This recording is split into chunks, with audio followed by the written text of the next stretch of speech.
কি কুমড়োর বড়ি। আজকে রান্না করব কুমড়োর বড়ি দিয়ে কাতলা মাছ। কাতলা মাছটা মরিচ আর হলুদ আর লবণ দিয়ে মাখিয়ে রেখেছিলাম অনেকক্ষণ। এগুলোকে আমি ভাজবো।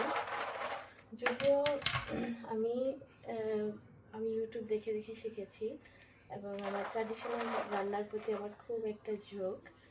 তো আমি এটা জানি না যে বা যারা অরিজিনালি এটা খান বা যে অরিজিনালি যে জায়গায়, এরা হয়তো আমার রান্নার মধ্যে একটু ডিফারেন্সই দেখতে পারে, সেই জন্য আমি ক্ষমা প্রার্থী।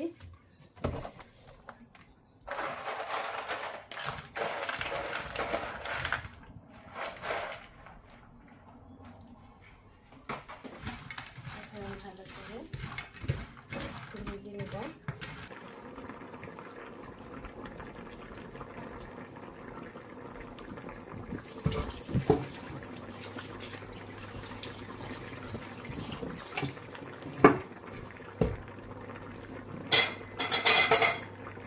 ছোটো করে কেটে দিতে হয়েছে। একটা সাইজ মোটামুটি ভালোই, খারাপ না।